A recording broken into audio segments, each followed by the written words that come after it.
He has been brought from Canaan, where there's famine, to Egypt, where his second youngest son, Joseph, is the viceroy. And by virtue of his dream interpretation, has saved the day. I'm going to close this so we don't have to hear the ice machine chugging away. Has saved the day by saving grain and doling it out. Well, you know the story, right? You all follow it as much as I do. And as he grows older, having come to Egypt, being reunited with his family in the land of Goshen, he brings them together. The 12 sons, who of course become the eponymous sons for whom the tribes are named. And as he blesses them one by one, he asks Joseph to bring his two sons, Ephraim and Manasseh, forward to be blessed, to put them on the same level, to give them the same status as the sons. In other words, there's two of the grandsons that are brought into the same status as their parent, their father Joseph, and their uncles, the 11 other brothers who are named. And so this becomes a theme that continues to apply down through Jewish history and even up to today among the Jewish people and among Jewish congregations, which is to say that we're always thinking about family, and we're always thinking about how whoever it is that comes to us, wherever they come from, however long they've been a part of the family, they're equally a part of it, and we feel that way about everybody who is here today. And we feel that way about your relatives who have come in to join us to see and enjoy the work that you and your committee have done, Melanie, and to be a part of the Ohev Sholom family. There's always good food. And what better food is there, of course, than latkes and hamantashen? And so now we have before us today this very difficult task. And you know, I always think of that great North Carolina basketball coach, Roy Williams, almost as great a coach as Bill Self, said when he said, "I never thought I'd have to make this decision." Remember that? Again. So here we are again, having to make the decision between Latke and Hamantash. It's been going on for almost 70 years. People are still debating Latkes and Hamantash. And I just want to tell you, I can't tell you which I prefer because they're both so good, but I will tell you my favorite Latke. And after I do, I'm going to hand the microphone off to Ace Allen, our congregational president, who will have a few words. And my favorite Latke is Andy Kaufman. I saw that coming from a mile away, Rabbi.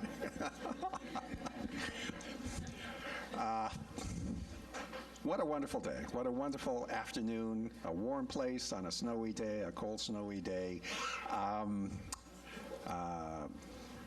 Melanie and all your crew, this is extraordinary. All the folks coming in from far and wide, representing all kinds of viewpoints in this. This is just to reassure everyone that we don't always do kind of lighthearted, trivial stuff here. Sometimes we get serious, and today is a very serious day indeed. Trying to make a rabbinic insight, and even perhaps a decision into one of the key machlokets, one of the key disputes of our time. Very important for everyone. The bathrooms are right over there. All right, there's also several other bathrooms around here, but they're right over there if you need them. And a very quick note that our annual meeting is not this coming Thursday, but the Thursday after that at 7 o'clock. We look forward to seeing all of our members there. The installation dinner is the 19th of January. You'll need to sign up for that. It's going to be a sellout. Looking forward to that, to introducing, welcoming on board to Dan, whoever is elected president will be and the board that is elected at that time will be welcomed aboard. The gift shop is open, by the way. Welcome to to your opportunities there at the gift shop. And I now hand the microphone over back to Rabbi White. Thank you. Take it again. So just a couple of things, in addition to where the bathrooms are, another piece of just kind of housekeeping business is that not everybody is all that comfortable speaking publicly. We want the debaters to be comfortable, so we're asking if you would withdraw or withhold from taking photos. We ask you also to silence your cell phones if you haven't done that, so we don't have that interruption. This is such an important subject that's being debated. We want to be able to have the debaters give full focus and full attention and not be distracted. So if you can do that, we would appreciate it very much. And that would go throughout the debate as well as afterward as well. We just kind of don't want to make this anything more than completely casual. Also, I know Melanie probably will have some words for her committee, but I wanted to thank our Latke cooks in particular. And before that, our Hamantash cooks, Carol Offenbach and her crew that cook, and Sally Gordon, are the experts for the Hamantash. For the Latkes, we've had the following people involved, and we want to thank you. Alan Wasserman, Scott Bronston, Sheldon Turetsky, Maggie Link, Naomi Silverman, and Mike Silverman. So they're the people who brought the Latkes to us and the Hamantash as well, and we thank you for that. And now I would like to get us ready to welcome our debaters. So we're going to strike up some music as they'll proceed into the room, and each will take their seat at the respective tables. So here we go. And as they're taking their seats on Team Latke, we have Izzy Cernea, Hazental Ben Yehuda, and Larry Gordon will be arguing for Team Latke, and on Team Hamantash, Rabbi Herbert Mandel, Rabbi Burl Padur, and Mike Kolb. And here you have the debaters are in their place. And now it's my great pleasure to introduce Melanie Allmeyer, who will tell us a little bit of background, and after her, Musi will also fill us in on the history of what we're doing. Thank you, Rabbi. And first, I want to thank my committee, wonderful committee, Ruth Roth, Meredith Farnan, Kira Lillard, Terry Herman, oh my gosh, I'm looking, Mary Berenbaum. Oh, please help me. I don't have nothing. Oh, of course, Maureen Kelts. I knew if I didn't have it all on here. Lois and Selma. Lois Clayman and Selma Levine, thank you for the front table. And Jennifer, of course, Jennifer Metcalf. And I said, Terry. Great, okay. I'm sorry, I didn't have my printing. Okay, so good afternoon. I truly appreciate your presence today at Kansas City's first ever Great Latke Hamantash debate.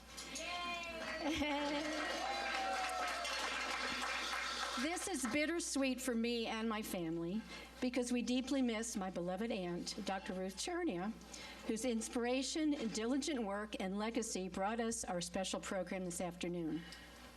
My dear aunt was a cultural anthropologist and compiled and edited the book, The Great Latke Hamantash Debate, which is right here, which is where a lot of the essays that she had compiled through over 60 years. And at the University of Chicago, which is the originator of the Great Latke Hamantash Debate in 1946. They just had their 67th debate this past year. A Hillel rabbi, an historian, and an anthropologist at the University of Chicago created the debate for Jewish professors to tap into their cultural identity in a lighthearted and humorous way with their Jewish students to counter the isolation and fear the Jewish academic world experienced during World War II. Ruth experienced her first Latke Hamantash debate in the 70s when her older son, Izzy Cernea, here, was a Latke debater at Princeton University. We're fortunate that Izzy flew in from Maryland and is on Team Latke today.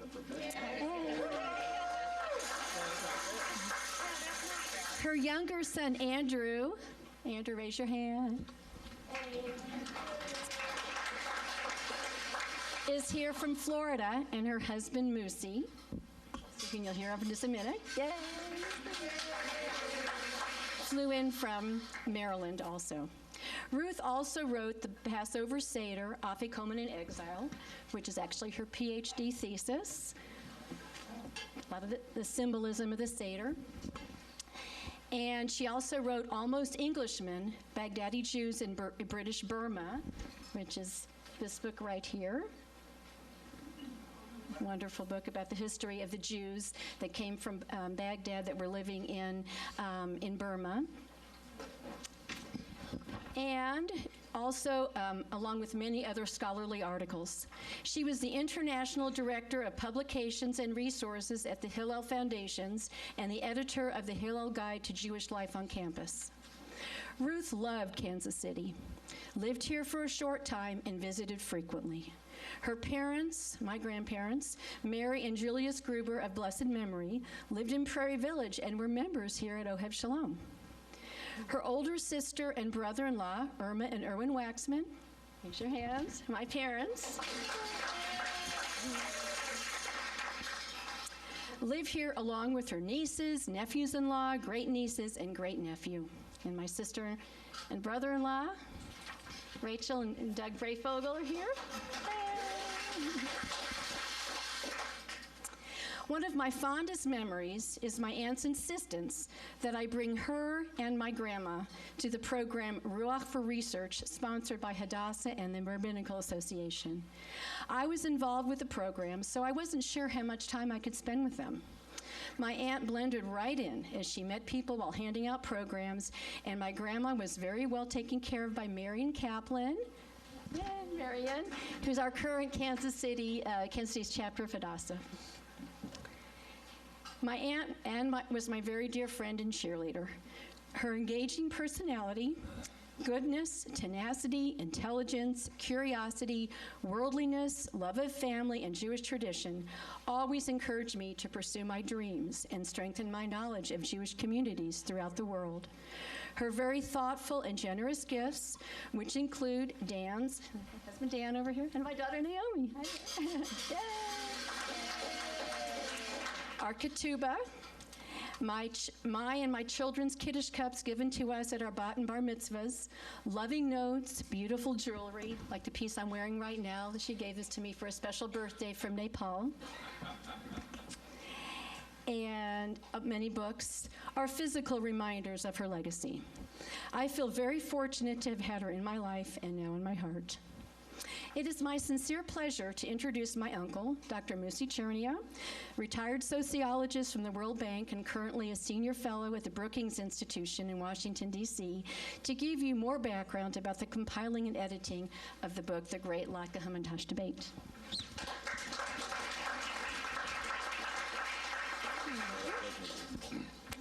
Thank you very much, Melanie, for that wonderful introduction of Ruth and of the family.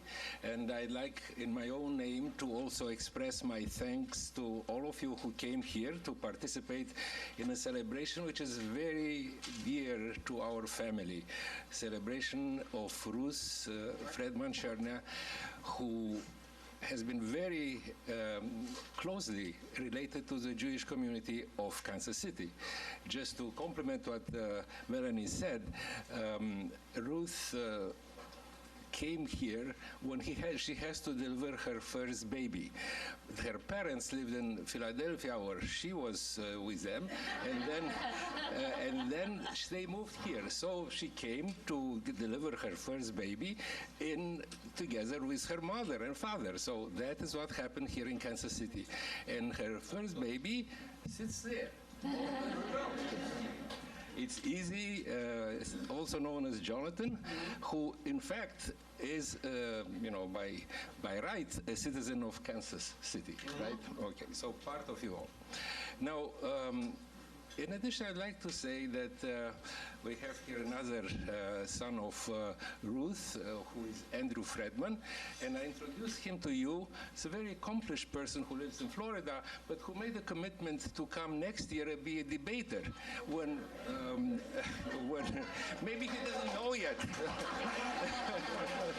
I don't think he knows it, but he learned that from me.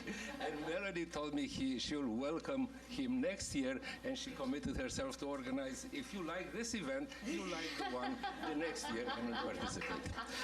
All right. Now, a few words about Ruth, with whom I had the immense privilege and happiness to share almost 25 years together.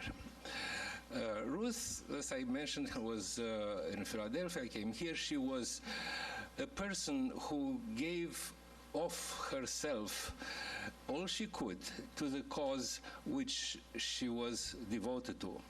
And the first thing she did, she raised a family. And she gave birth to 3 children. The third one is now in Greece and in Switzerland, working for the State Department of our country. The other 2 children are here. And she had a degree, of course. She was a major in English, and then she took her master's degree in English literature. And then came the family, and she devoted herself to raising a family and to bring up these children, and didn't do anything else. That was her first major commitment. Then, as soon as the first son was grown enough to be able to cook frozen dinners, she went back to study. That was the crucial moment, and this is when she started to study Jewish culture. That was the beginning. She liked Jewish culture, and she decided to study, to devote her life to that, the rest of her scholarly interest. This is when she got a second specialty. It was in anthropology, and she started to with a phenomenal thesis, which is relevant to the Jewish communities of the entire world, which, interesting enough, addresses a common topic, which is of, let me show it again. Melanie showed it, no, the first one, which nobody wrote about that in this manner before. This is her historic merit, scientifically speaking. This is about Passover Seder, called Afikoman in Exile, and nobody wrote about the anthropological meaning, the cultural meaning. There are countless books about the religious meaning, the historical meaning of Passover, the Haggadah. She wrote the first book, profound anthropologically, analyzing the culture and the symbols and the rituals. And it's a book which survives, has already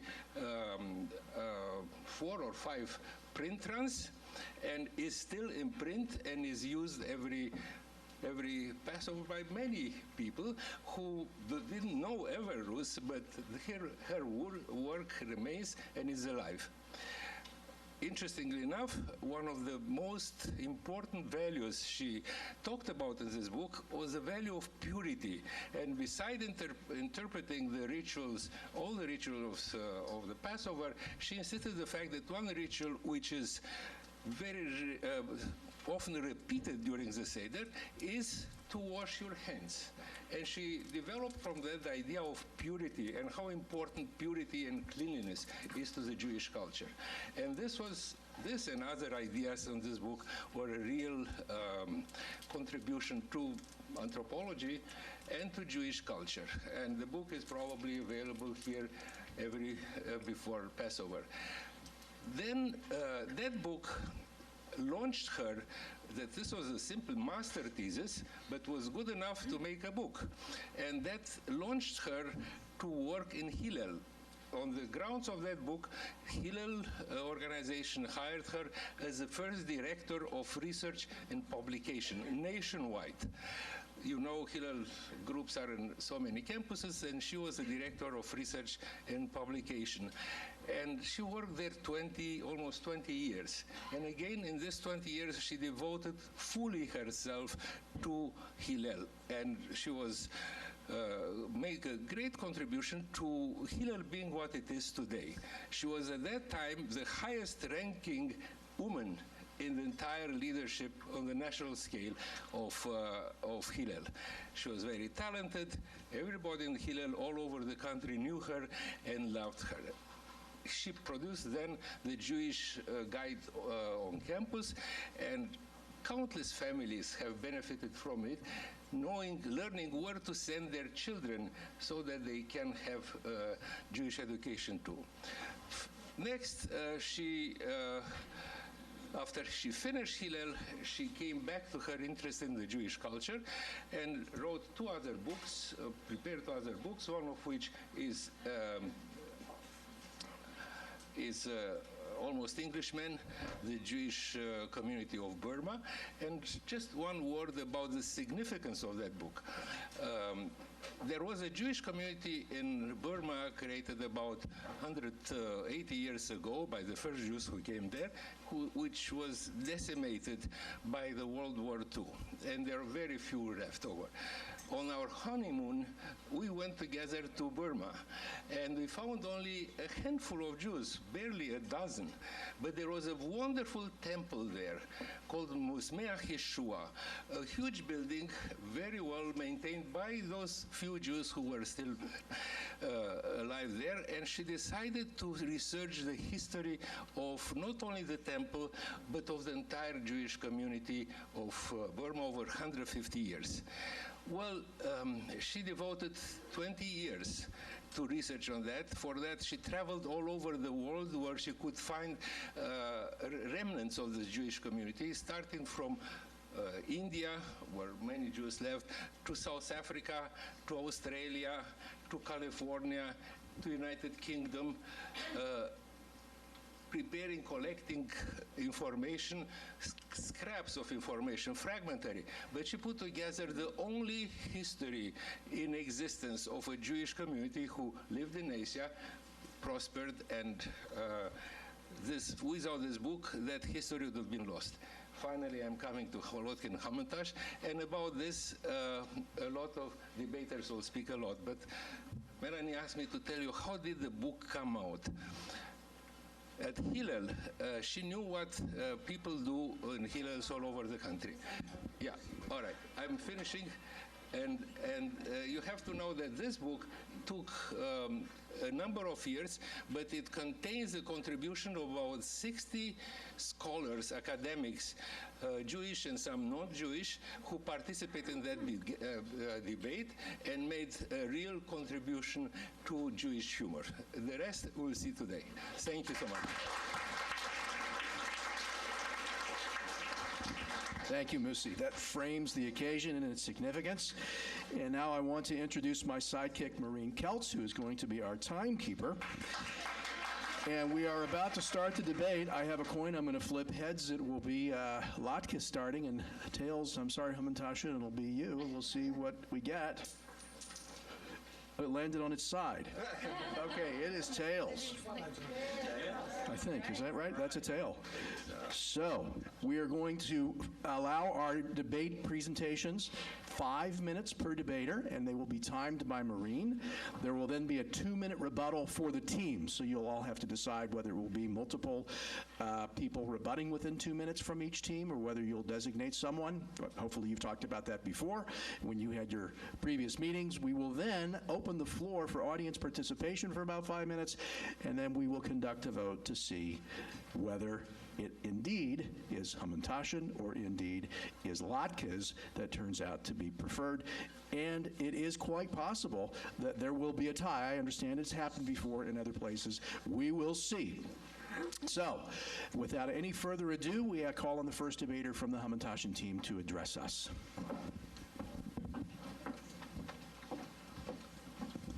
And this is Rabbi Burl Pador.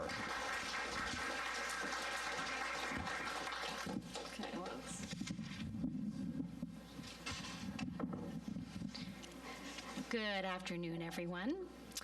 Hamantashen is the origin of many things from days of old until today. For instance, in Israel, the Hamantashen are known as Oznei Haman, Haman's ears. And the origin of something we need especially today, I bet you didn't know, earmuffs. Oznei Haman, right? Exactly, you put them on your ears, but this is the origin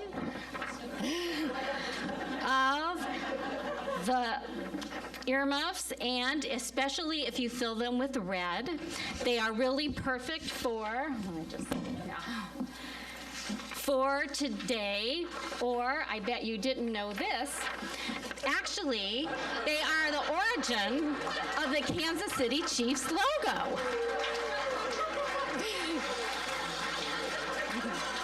If you put the two Hamantashen together, you see how that works.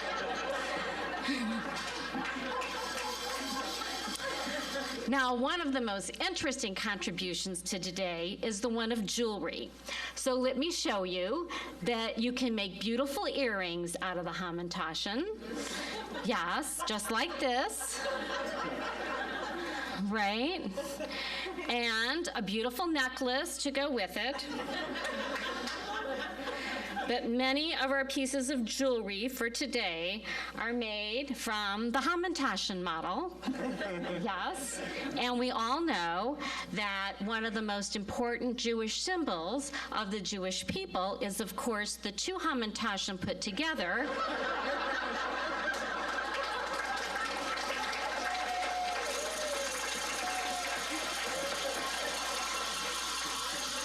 The symbol of our people, the Jewish Star of David.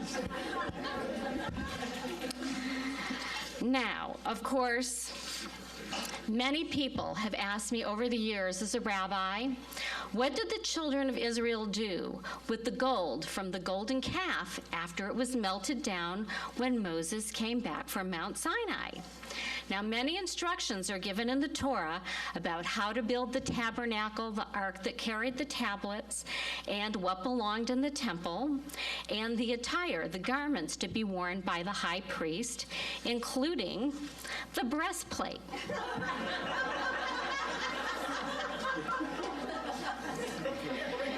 Now, you can see the Hamantashen design was very important, but the instructions were that there were to be 12 gems representing the 12 tribes. They were to be set in gold, but the people had to figure out, how did we get the gems to stay in the gold? So they melted down the gold, and they rolled it out. They cut circles, placed the gems in the circles, then took 3 sides and folded it over the gems in order to get the gems to stay in the breastplate, which was made of gold, which is the origin of all this beautiful jewelry that I have on, the Hamantashen design. Now, each Hamantashen is really the essence of spirituality, each gem representing God's presence, the Shekhinah, and emanates God's presence into the world, giving blessings of well-being from its 3 points of each Hamantashen, the body, the soul, and the spirit, and also joy, happiness, and to bring Tikkun Olam, God's light and goodness, into the world through the holy Hamantashen. All right.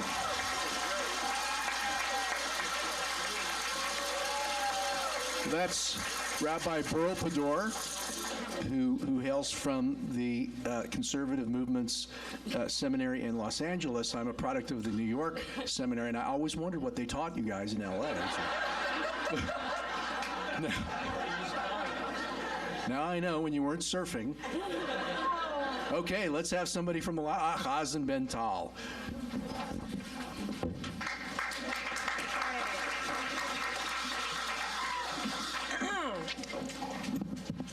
Slight difference between the two of us, Rabbi.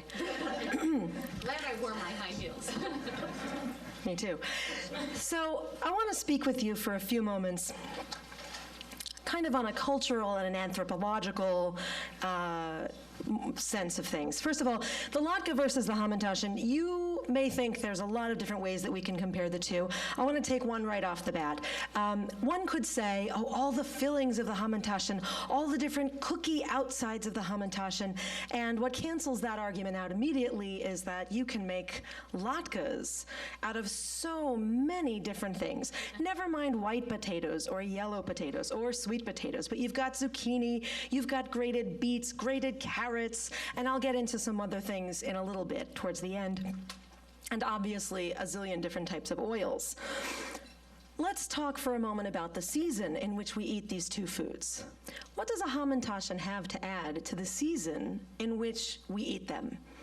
I don't know. You could eat Hamantashen year-round. It doesn't particularly warm you up or cool you off or reminisce you of spring but a good latke, just when it comes out of the pan, warms you to the very bottom of your kishkes, feels so good. The whole house warms from your latkes. There's no argument. You can, in fact, smell the latkes for days afterwards. And God willing, that's a great joy to you.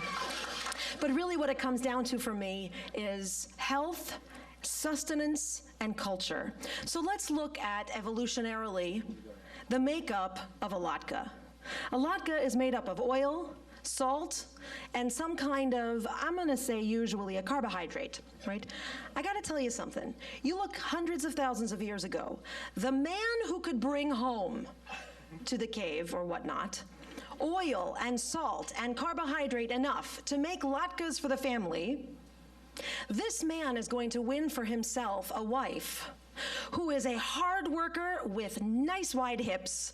He is going to have healthy children in the future, and chances are he will be elected